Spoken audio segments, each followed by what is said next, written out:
Tahimik ang gabi nang dumating si Alexander sa lumang abandonadong gusali sa labas ng lungsod. Ito rin ang lugar kung saan nakatago ang maraming taon ng mga sikreto. Dahan-dahan siyang pumasok. Victor. Umalangaw-ngaw ang kanyang boses sa walang laman na silid. Pagkalipas ng ilang segundo, isang lalaki ang lumabas mula sa mga anino. Si Victor Blackwood. Matanda, pagod, at hindi na kasing lakas ng dating anyo niya. Pumunta ka, sabi ni Victor. Mahinahong tiningnan siya ni Alexander. Pumunta ako dahil gusto kong tuluyang matapos ang katotohanan. Mapait na ngumiti si Victor.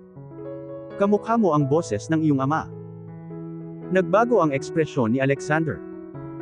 Ginugol ng aking ama ang kanyang buhay sa pagsisikap na ayusin ang pinsalang dulot mo. Tumingin si Victor sa malayo. Naniniwala ang iyong ama na ang mga tao ay maaaring magbago. At pinatunayan mo siyang mali, sagot ni Alexander. Sandaling napuno ng katahimikan ang silid. Pagkatapos ay inilagay ni Victor ang isang file sa mesa. Ito na ang huling sekreto. Maingat itong binuksan ni Alexander. Sa loob ay may mga sulat sa pagitan ni Robert Reyes, at ng ama ni Victor mula pa noong maraming taon. Sa wakas ay nabunyag ang katotohanan. Ang ama ni Victor ay dating matalik na kaibigan ni Robert. Pinangarap nilang magtayo ng isang kumpanya ng magkasama. Ngunit unti-unti siyang binago ng inggit at kasakiman. Gusto niya ang lahat ng tagumpay para sa kanyang sarili. Nang piliin ni Robert si Daniel Martinez bilang kanyang kasosyo, naramdaman ng ama ni Victor na siya ay pinagtaksilan.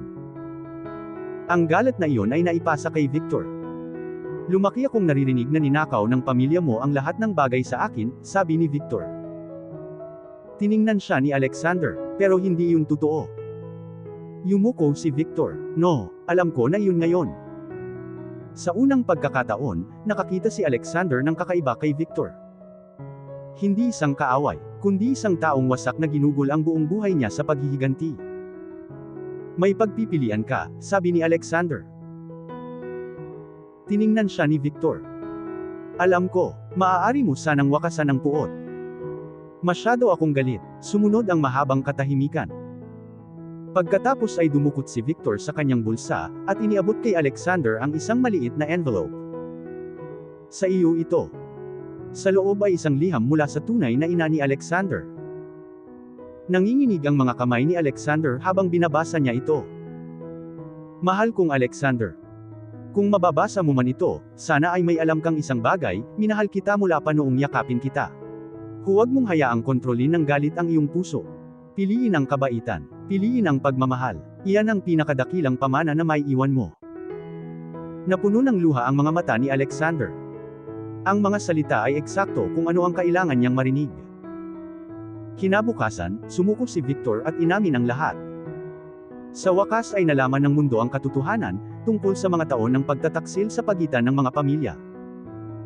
Ngunit sa halip na ipagdiwang ang paghihiganti, pinili ni Alexander ang pagpapatawad. Nang tanungin siya ng mga reporter kung bakit hindi siya humingi ng parusa na lampas sa batas, sumagot siya. Mahalaga ang hustisya, ngunit ang pagdadala ng puot magpakailanman ay nakakasakit lamang sa taong may hawak nito. Pagkalipas ng ilang buwan, naabot ng Reyes International Group ang mga bagong heights. Ang Reyes Martinez Foundation ay nakatulong sa libu-libong pamilya, at sina Alexander at Sofia ay tinanggap ang kanilang magandang sanggol sa mundo. Habang karga ang kanyang anak sa unang pagkakataon, naalala ni Alexander ang lahat ng kanyang pinagdaanan. Ang sakit, ang mga sikreto, ang mga laban, at ang pagmamahal na nagpabago sa kanya. Nakangiti si Sofia sa tabi niya. Masaya ka ba? Tiningnan ni Alexander ang kanyang pamilya. Higit pa sa inaakala ko. Paglipas ng mga taon, maaalala ng mga tao si Alexander Reyes, hindi lamang bilang isang mahusay na CEO, kundi bilang isang pinuno na pinili ang pagmamahal kaysa sa paghihiganti, ang compassion kaysa sa pagmamataas, at ang pamilya kaysa sa kapangyarihan. Dahil ang pinakadakilang imperyong maaaring itayo ng isang tao, ay hindi gawa sa pera o tagumpay. Ito ay itinayo ng may pagmamahal. Ang mga unang sinag ng araw ay sumikat sa mga bintana ng Reyes International Group. Ito ay isang bagong araw, ngunit alam ni Alexander Reyes na ang laban ay malayo pa sa natapos. Ang mga pangyayari noong nakaraang gabi ay patuloy na nagbabalik-tanaw sa kanyang isipan. Sumuko na si Victor Blackwood, ang katotohanan tungkol sa nakaraan ay sa wakas ay nabunyag na, at ang puot na naghati sa dalawang pamilya sa loob ng ilang dekada ay natapos na. Gayunpaman, nadama ni Alexander na ang kanyang pinakamalaking responsibilidad ay nagsisimula pa lamang. Nakatayo siya sa kanyang opisina, nakatingin sa abalang lungsod sa ibaba. Dumarating ang mga empleyado para sa trabaho, bawat isa ay may kanya-kanyang pangarap at responsibilidad. Tahimik na pumasok si Sofia sa opisina. Halos 1 oras ka nang nakatayo rito, sabi niya nang may banayad ng ngiti. Lumingon si Alexander at ngumiti pabalik. Iniisip ko ang aking ama. Lumapit si Sofia sa kanya, at ipinasok ang kanyang kamay sa kanya. Magiging proud siya sa kung sino ka ngayon. Tiningnan siya ni Alexander nang may pasasalamat. Sana nga. Inihilig ni Sofia ang ulo sa balikat nito. Hindi mo lang basta iniligtas ang kumpanya. Iniligtas mo ang pangalan ng pamilya mo. Marahang bumuntong hininga si Alexander. Maraming taon na akong nagsisikap na maging isang matagumpay na CEO, kaya halos nakalimutan ko na kung bakit itinayo ang kumpanyang ito. Ngumiti si Sofia, ngayon ay naaalala mo na. Nang sandaling iyon, kumatok si Michael sa pinto ng opisina. Boss, dumating na ang mga miyembro ng board. Tumango si Alexander, simulan na natin. Sa loob ng boardroom, nakatayo ang bawat executive nang pumasok si Alexander. Iba ang kapaligiran. Sa halip na takot at kawalan ng katiyakan, may pag-asa. Tumingin si Alexander sa paligid ng silid bago nagsalita. Sa loob ng maraming taon, nakatuon ang ating kumpanya sa pagiging pinakamalaki. Tumigil siya, ngunit simula ngayon, ang ating layunin ay maging ang kumpanyang makakagawa ng pinakamalaking pagbabago. Tumahimik ang silid.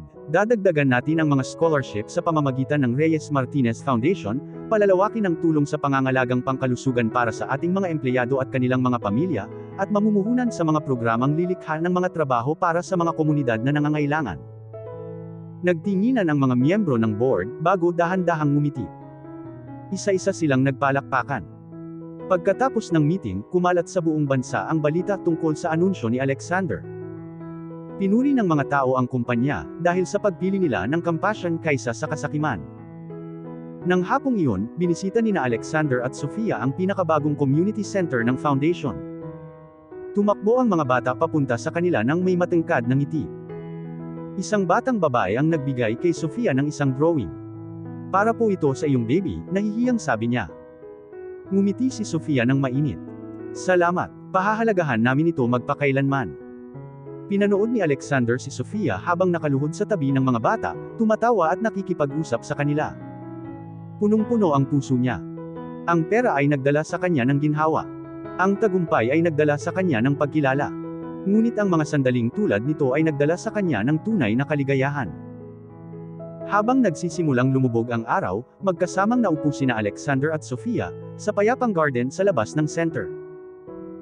Dahan-dahang inilagay ni Sofia ang kamay ni Alexander sa kanyang lumalaking tiyan. Sumisipa ang ating anak. Nanlaki ang mga mata ni Alexander. Talaga, isang maliit na galaw ang nagpangiti sa kanya. Tumawa siya ng mahina, habang namumuo ang mga luha sa kanyang mga mata. Ang ating baby, ngumiti si Sofia. Sa tingin ko kilala na ng ating munting anak ang boses ni Daddy. Hinalikan ni Alexander ang kanyang noo. Pangako ko na poprotektahan ko kayong dalawa palagi. Bago pa nila masiyahan sa mapayapang gabi, tumawag si Michael. Boss, humihingi ako ng paumanhin sa pang-iistorbo sa inyo. Sagot ni Alexander, anong nangyari? Nakatanggap po kami ng sulat. Mula kanino? Walang pangalan. Kumunot ang noo ni Alexander.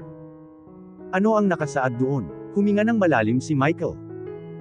Nakasaad doon, may mga kwentong hindi talaga natatapos. Magkita tayo sa lumang lighthouse kung gusto mong malaman ang huling pangako ng iyong ama. Tumingin si Alexander sa abot tanaw. Marahang pinisil ni Sofia ang kanyang kamay. Ano man ang naghihintay sa atin. Ngumiti si Alexander, haharapin natin ito ng magkasama. Humampas ang mga alon sa dalampasigan, habang nawawala ang araw sa kabila ng dagat. Sa isang lugar sa malayo, nakatayo ang lumang lighthouse na naghihintay.